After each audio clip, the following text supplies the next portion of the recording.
Indonesia kini memiliki kapal induk. Kapal induk makin memperkuat penjaga laut Indonesia. Keperkasaan laut Indonesia atau penjaga laut Indonesia kini makin kokoh dan makin kuat. Terbukti dengan hadirnya kapal induk ini membuat Indonesia makin disegani oleh berbagai negara, terutama negara-negara yang suka doyan bertempur. Kini Indonesia memiliki kapal induk ini merupakan salah satu representatif kesiapan pemerintah Indonesia untuk menghadapi berbagai macam tantangan. Karena itu saudara, ikuti media ini hingga akhir agar tidak gagal paham, karena sangatlah penting berita ini untuk kita simak.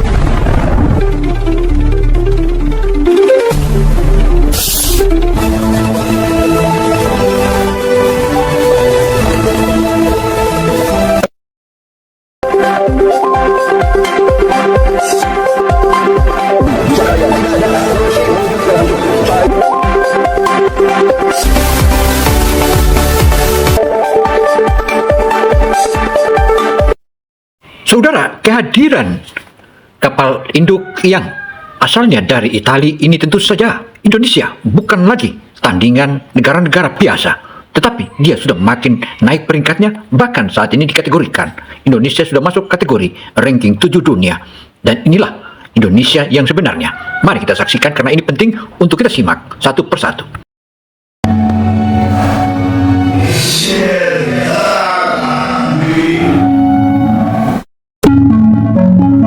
Indonesia tidak sedang bermimpi, kita sedang bangun. Bangun dari tidur panjang dan berdiri tegak menatap dunia yang dulu memandang rendah kemampuan kita. Inilah bab baru dari sejarah Nusantara. Saat lautan bukan lagi batas, tapi panggung di mana bangsa ini membuktikan siapa dirinya. Bangsa yang tak rela lautnya diinjak seenaknya. Bangsa yang tak akan membiarkan langitnya diterobos tanpa izin. Bangsa yang tak akan tunduk pada embargo, tekanan politik, atau ancaman kekuatan asing. Indonesia kini sedang menyiapkan langkah besar, langkah yang selama ini dianggap mustahil. Langkah menuju simbol tertinggi supremasi maritim dunia, kapal induk. Kapal induk bukan sekadar kapal perang. Ia adalah lambang kekuasaan, kedaulatan, dan kehormatan sebuah bangsa di lautan. Selama puluhan tahun, hanya segelintir negara adidaya yang mampu memilikinya. Kini, Indonesia bersiap masuk ke lingkaran itu. Bukan karena ambisi kosong, bukan karena ingin gagah-gagahan, tapi karena ini adalah pernyataan bahwa kedaulatan tidak bisa disewa. Saudara, dengan meningkatnya kekuatan alutsista Indonesia ini tentu saja merupakan salah satu representatif dari suksesnya pembangunan di Indonesia. Selain itu saudara, kekayaan alam Indonesia yang melimpah ini tentu saja harus dijaga oleh alutsista handal dan canggih. Kini hadirnya kapal induk, maka itulah yang akan memperkokoh kekuatan penjaga laut Indonesia. Dalam beberapa tahun terakhir, wajah kekuatan laut Indonesia berubah cepat. Dari Italia, 2 kapal PPA telah diamankan. Meski disebut OPV, kemampuannya setara fregat. Di tanah air sendiri, galangan merah putih terus bergajung. Lampung meluncurkan 2 light frigate. KCR dari Turki memperkuat armada tempur cepat. Dan semua ini baru permulaan. Sebab di balik semua proyek itu, diam-diam ada satu rencana besar yang sedang ditempa. Kapal induk pertama Republik Indonesia. Membangun kapal induk bukan perkara teknis semata. Ini taruhan politik, taruhan ekonomi. Dan di atas semua itu, taruhan harga diri bangsa. Di tengah ketegangan global, ketika Laut Cina Selatan terus bergolak dan jalur alur laut kepulauan Indonesia diawasi ketat, Indonesia memilih satu kata: tidak gentar. Kita tidak akan menjadi penonton di panggung Indo-Pasifik. Kita akan berdiri di tengah samudra, membawa panji merah putih, dan berkata kepada dunia, inilah kami, inilah Nusantara. Keputusan ini membuat banyak mata menoleh. Rusia datang dengan tawaran yang mengguncang peta strategi dunia. Bukan sekadar menjual, tapi menawarkan transfer teknologi penuh. Dari cetak biru kapal induk, sistem pertahanan laut berbasis rudal S-400 naval, jet tempur MiG-29K yang bisa lepas landas dari dek, hingga opsi reaktor nuklir untuk propulsi masa depan. Sebuah aliansi yang bisa mengubah posisi Indonesia dari pembeli menjadi pembangun, dari konsumen menjadi produsen kekuatan laut. Namun Indonesia tidak terburu-buru bermimpi menjadi Amerika atau Rusia. Saudara, langkah-langkah konkret atau langkah-langkah strategis yang dilakukan oleh Presiden Prabowo ini tentu saja hanya satu keinginannya. Indonesia tak mencari lawan, tetapi Indonesia akan menjaga kedaulatannya dengan kokoh, termasuk kekayaan-kekayaan alam Indonesia yang merupakan salah satu dambaannya untuk diamankan dan akan dimusnahkan jika saja ada yang mengganggu Indonesia. Langkah pertama pertama adalah realistis. Light Aircraft Carrier atau Landing Helicopter Dock. Kapal induk ringan yang cukup untuk mengoperasikan jet tempur ringan, drone bersenjata, membawa pasukan marinir, dan menjalankan misi kemanusiaan di seluruh perairan Nusantara. Karena kita tahu, kekuatan sejati tidak selalu diukur dari ukuran baja, tapi dari keberanian untuk menempanya sendiri. Dan keberanian itu sudah ada. Kita sudah membangun fregat Sigma Class, KCR, dan LST di dalam negeri. Kita sudah membuktikan, tangan anak bangsa sanggup menaklukkan baja dan menjadikannya simbol pertahanan. Bayangkan, suatu hari nanti di tengah birunya Samudra Pasifik, sebuah kapal induk bernama KRI Nusantara 0. Satu berlayar gagah, diiringi fregat dan destroyer penjaga. Di atas deknya, jet MiG-29K bersiaga, drone tempur berputar di langit, dan bendera merah putih berkibar melawan angin laut. Itu bukan parade, itu pesan. Pesan bagi siapapun yang berani mengancam kedaulatan negeri ini. Tapi kapal induk tidak lahir dari pidato. Ia lahir dari keringat, disiplin, dan kerja keras. Di galangan kapal, suara denting palu berpadu dengan percikan api las. Para insinyur muda menatap layar 3D dengan mata merah karena begadang. Mereka tidak sedang membangun kapal. Mereka sedang menulis sejarah. Di ruang rapat kementerian, para perwira dan pejabat berkeringat menghitung setiap rupiah. Mereka sadar, ini bukan proyek 1 tahun. Ini investasi lintas generasi. Di sisi lain, TNI AL sudah menyiapkan segalanya. Unit khusus awak kapal induk, pelatihan perwira, integrasi sistem tempur, radar jarak jauh, drone intai, dan komunikasi satelit terenkripsi. Semuanya demi satu hal, memastikan merah putih tidak hanya berdaulat di darat dan udara, tapi juga di atas gelombang samudra. Kapal induk bukan sekadar kapal. Ia adalah simbol kemerdekaan sejati. Simbol bahwa bangsa ini tak lagi meminta perlindungan, tapi siap memberi perlindungan untuk dirinya sendiri. Saudara, munculnya berbagai perisai Nusantara ini tentu saja merupakan salah satu wujud nyata kepedulian pemerintah Republik Indonesia untuk mengamankan segala sisi dan segi. Apapun akan dilindungi. Dengan adanya alutsista-alutsista canggih ini, maka tentu saja tidak ada satupun yang akan bisa mengganggu Indonesia. Artinya, Indonesia bukan mencari lawan, tetapi jangan kami dicarikan lawan.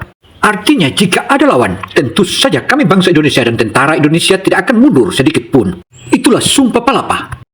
Untuk 17.000 pulau yang terbentang, untuk 3 juta kilometer persegi laut yang menjadi urat nadi kehidupan bangsa.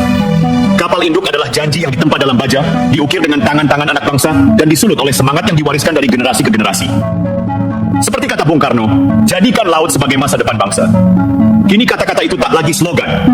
Ia sedang diwujudkan dalam bentuk kapal induk yang berdiri tegak menantang ombak. Dunia pun memperhatikan. Amerika menghitung ulang postur kekuatannya di Pasifik. Tiongkok menajamkan pandangannya dari satelit. Australia dan India memantau setiap blok baja yang disatukan. Karena mereka tahu, satu kapal induk Indonesia bisa mengubah keseimbangan kekuatan di kawasan. Mengubah kalkulasi diplomatik. Mengubah siapa yang didengar dan siapa yang diabaikan. Tapi bagi kita, ini bukan tentang siapa yang takut. Ini tentang siapa yang berdaulat. Bayangkan malam sebelum pelayaran perdana. Lampu dek meredup. Para awak berdiri rapi dengan seragam putih. Komandan menatap ke horizon gelap dan suara mesin bergetar. Berat, dalam, seperti detak jantung bangsa. Ketika kapal induk itu berlayar menembus ombak, Indonesia tidak lagi sama. Laut bukan batas, laut adalah kehidupan. Dan kapal induk itu adalah janji pada 270 juta jiwa bahwa kita tidak akan menyerahkan laut tanpa perlawanan. Kapal induk Indonesia bukan sekadar proyek militer. Ia adalah pernyataan bahwa bangsa ini tidak akan pernah tunduk. Bahwa di atas setiap gelombang, di bawah setiap bendera merah putih yang berkibar di angin laut, terdapat satu tekad yang tak bisa dibeli. Tekad untuk merdeka sepenuhnya. Jika bukan kita, siapa? Jika bukan sekarang, kapan? Karena pada akhirnya kapal induk bukan sekadar baja dan mesin. Ia adalah jiwa bangsa yang menolak menyerah. Ia adalah simbol bahwa Indonesia akan menjaga Nusantara. Sampai akhir, pembangunan kapal induk bukan sekadar proyek ambisius, tapi bagian dari strategi besar menuju kemandirian pertahanan. Saudara, bicara kemandirian pertahanan Indonesia saat ini tentu saja itu merupakan wujud nyata dan cita-cita selama ini. Selama Indonesia mulai dijajah oleh bangsa penjajah, kita dikalahkan dengan berbagai macam alutsista canggih yang dimiliki oleh musuh-musuh atau para penjajah. Tetapi kali ini tidak. Kali ini tidak. Dan sekali lagi tidak, dan akan terus tidak. Kita lawan jika mereka melawan dan datang lagi menjajah kita. Indonesia tidak ingin selamanya bergantung pada negara lain dalam menjaga lautnya. Kita ingin menguasai teknologi, bukan hanya membeli produk jadi. Setiap baut, setiap lembar baja, dan setiap sistem senjata yang terpasang di kapal induk akan menjadi simbol kemampuan bangsa. Mulai dari sistem navigasi, radar, hingga integrasi drone dan jet tempur, semuanya harus dikuasai, bukan disewakan. Karena kedaulatan tidak datang dari uang, tetapi dari kemampuan untuk berdiri di atas hasil tangan sendiri. Kapal induk bukan berdiri sendiri. Ia adalah pusat kendali dari seluruh kekuatan maritim Indonesia. Dari dek utamanya, pesawat tempur dan drone tempur bisa beroperasi lintas wilayah. Di bawahnya, jaringan komunikasi satelit dan radar jarak jauh bekerja tanpa henti. Semua terhubung dengan kapal pengawal, kapal selam, dan pangkalan darat. Inilah era di mana laut, udara, dan siber menyatu dalam satu sistem pertahanan terpadu. Sebuah sistem yang tidak hanya menangkis serangan, tapi juga menjaga kestabilan kawasan. Kapal induk menjadi simbol koordinasi militer modern, bukan alat perang agresif, tapi perisai nasional. Posisi geografis Indonesia membuat laut menjadi jantung pergerakan ekonomi dunia. Ratusan kapal tanker, kargo, dan kontainer melewati alur laut kepulauan Indonesia setiap hari. Gangguan sekecil apapun di jalur ini bisa mengguncang stabilitas ekonomi nasional. Kapal induk akan berfungsi sebagai pengawas bergerak. Ia dapat hadir di Natuna, Makassar, hingga Samudra Hindia tanpa bergantung pada pangkalan tetap. Kehadirannya adalah sinyal bagi dunia bahwa Indonesia siap melindungi jalur perdagangannya sendiri. Bahwa kita bukan sekadar wilayah transit, tetapi penjaga utama stabilitas maritim kawasan. Pembangunan kapal induk juga menggerakkan ekosistem industri nasional. PT PAL, PT LEN, PT Dahana, dan ratusan perusahaan lokal mulai terlibat dalam rantai produksinya. Dari sistem komunikasi, bahan baja, hingga sistem propulsi, semua menuntut kolaborasi anak bangsa. Setiap proyek bukan hanya menghasilkan kapal, tapi juga melahirkan kemampuan baru. Teknologi pengelasan lambung tebal, sistem pendingin reaktor, manajemen energi, dan otomatisasi dek penerbangan, semuanya menjadi warisan pengetahuan yang membentuk generasi insinyur baru. Dengan begitu, Indonesia bukan hanya membeli teknologi, tapi mewarisinya. TNI AL telah menyiapkan langkah konkret. Program pelatihan awak kapal induk dimulai, simulasi penerbangan dijalankan, dan sistem operasi tempur terpadu diuji di kapal fregat dan LPD yang sudah beroperasi. Kedisiplinan menjadi kunci. Setiap perwira dan teknisi dilatih memahami sistem yang kompleks, dari ruang kendali utama hingga dek penerbangan. Targetnya jelas, ketika kapal induk itu resmi beroperasi, tidak ada satupun sistem yang asing bagi tangan bangsa. Ketika kapal induk Indonesia resmi mengarungi samudra, keseimbangan diplomatik di kawasan akan berubah. Indonesia tidak lagi hanya dipanggil untuk menerima arahan, tetapi untuk duduk setara di meja pembahasan keamanan Indo-Pasifik. Kapal induk menjadikan Indonesia bukan hanya pengamat, tetapi penentu arah kebijakan regional. Ia bukan ancaman, tetapi penegasan bahwa Indonesia adalah kekuatan penyeimbang, negara yang menjaga stabilitas, bukan memprovokasi perang.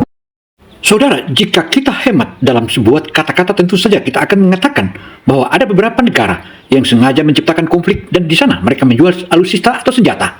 Dan itu merupakan perlakuan yang sangat-sangat tidak manusiawi, bahkan tak memperduli manusia. Bahkan lagi, ironinya mereka teriak HAM, HAM, HAM, hak asasi manusia, padahal mereka adalah pelanggar hak asasi manusia. Karena itu sudah, belajar dari geopolitik di dunia, tentu saja Indonesia sudah sangat paham apa yang sebenarnya terjadi di negeri ini dan di dunia ini. Di balik semua teknologi dan strategi, kapal induk tetap memiliki satu makna utama, harga diri bangsa. Ia adalah simbol kerja keras tanpa pamrih, simbol dari tangan-tangan yang ditempa bukan oleh kemewahan, tapi oleh keyakinan. Kapal induk ini bukan milik pemerintah, bukan milik militer semata, ia milik seluruh rakyat Indonesia. Milik nelayan yang menjaga laut, milik insinyur yang mengelas lambungnya, milik para prajurit yang bersumpah menjaga kedaulatan di atasnya. Kapal induk Indonesia bukan sekadar proyek pertahanan, ia adalah pesan yang ditulis dengan baja dan dijaga dengan semangat. Pesan bahwa bangsa ini tidak akan bergantung, tidak akan tunduk, dan tidak akan mundur. Setiap ombak yang memukul lambungnya adalah pengingat bahwa laut bukan penghalang, tapi bagian dari tubuh bangsa ini. Dan saat bendera merah putih berkibar di atas dek kapal induk, itu bukan pertunjukan kekuatan, itu adalah janji. Janji bahwa Indonesia akan menjaga setiap jengkal lautnya dengan kehormatan, keberanian, dan keyakinan pada kekuatan sendiri. Lautan ini pernah jadi saksi ketika kapal-kapal asing bebas melintas, sementara kita hanya menatap dari pantai, menggenggam amarah yang tak bersuara. Kini, masa itu telah lewat. Indonesia berdiri, bukan sebagai penonton, tapi sebagai penjaga samudra yang diwariskan leluhur. Kapal induk yang dibangun dengan tangan sendiri ini bukan sekadar mesin perang. Ia adalah cermin tekad bangsa yang menolak tunduk. Dari baja dan keringat, lahirlah simbol kemandirian. Dari kerja tanpa henti, lahir kepercayaan diri sebuah negara maritim yang sesungguhnya. Setiap suara mesin yang bergetar di ruang mesinnya adalah detak jantung para insinyur muda yang percaya bahwa bangsa ini mampu. Setiap gelombang yang menghantam lambungnya adalah bisikan dari lautan. Jaga aku karena aku bagian dari dirimu. Dan ketika bendera merah putih berkibar di atas dek tertinggi, ia tidak hanya menandai keberhasilan teknologi, tetapi menegaskan bahwa Indonesia telah mencapai sesuatu yang jauh lebih besar. Harga diri sebagai bangsa yang berdiri di atas kakinya sendiri. Kita bukan bangsa yang besar karena jumlah penduduk, kita besar karena keberanian untuk bermimpi dan mewujudkannya.